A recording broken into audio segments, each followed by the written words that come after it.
Baik, kita kembali di Halo Indonesia, Prof. Tadi kita sempat membahas bagaimana sistem di Jakarta khususnya. Memang bisa dibilang ini perlu pembenahan yang luar biasa. Tapi untuk di Indonesia sendiri sebenarnya masih tersisa nggak sih kota-kota yang memang hidranasenya baik, kualitas airnya juga sangat baik? Secara umum saya kira permasalahan hampir sama.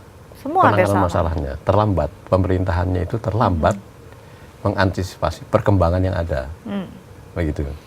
Jadi kalau kita lihat dari awal, mungkin ada kota-kota yang siap sebagai kota air, misalnya seperti ya banyak kota di Indonesia itu ada di pantai ya atau dekat air, sungai-sungai besar, seperti Palembang misalnya, sebenarnya kota air.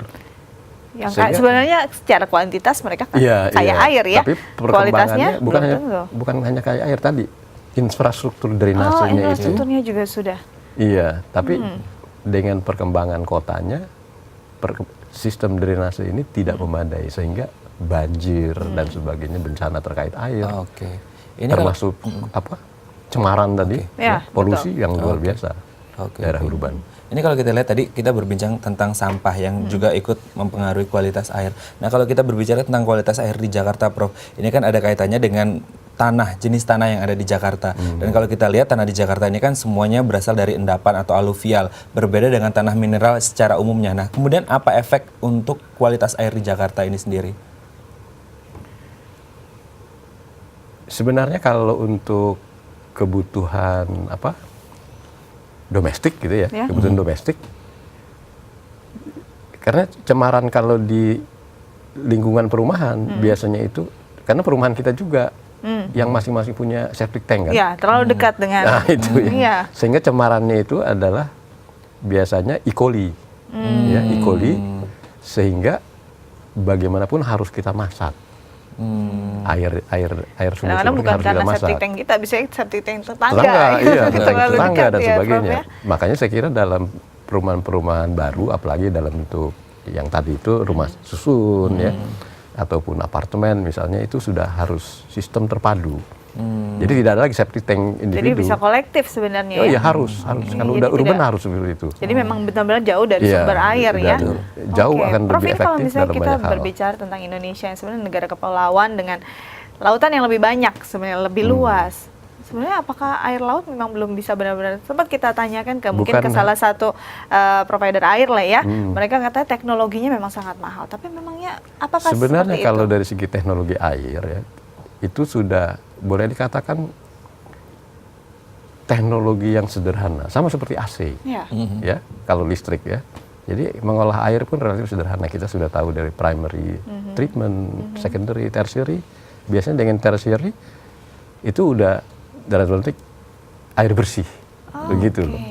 Ya, dan itu pada level rumah pun bisa kita lakukan sebenarnya. Iya, ya. Nah, air bersih artinya dalam mereka itu tadi bakteriologis masih harus ditangani gitu. Makanya kita masak dulu sudah bisa diminum.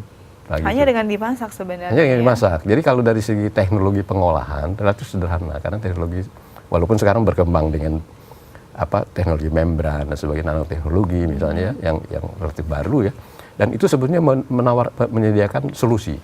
Menyediakan solusi yang, dan kalau dari segi tadi kena air tawar atau air laut misalnya, kita punya air tawar yang luar biasa banyak di Indonesia.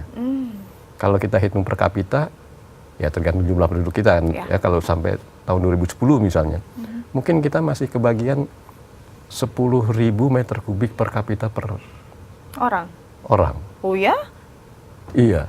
Wow, itu luar biasa sebenarnya. Tapi masalahnya kan kualitasnya ya. Kemudian kalau untuk air minum, air minum tadi kan, kalau kita tanya umumnya, saya tanya Anda misalnya, 100 liter per kapita per hari, cukup tidak? Sangat cukup sampai kembung. Artinya untuk mandi dan sebagainya, kita sebagai penduduk kota atau penduduk ini, makanya kalau kita hitung 100 liter saja, misalnya 250 juta orang, itu mungkin hanya perlu sekitar 200 liter, tapi 200 meter kubik per tahun. Wow, jadi sebenarnya memang Jadi- ini aset bangsa yang memang harus dijaga dan harus diperhatikan dan dibenahi secepatnya Iya. ya. Jangan sampai kita akhirnya kekurangan air dan hanya membeli teknologi. Betul. Baik, terima kasih untuk kehadirannya Prof. Masih banyak yang harus diperbincangkan, mungkin kita Betul. bisa bincang-bincang di lain kesempatan ya Prof. Terima kasih untuk kedatangan di Halo Indonesia. Oke, Baik terima pemirsa, kita masih punya banyak informasi menarik. Tetap bersama kami di Halo Indonesia.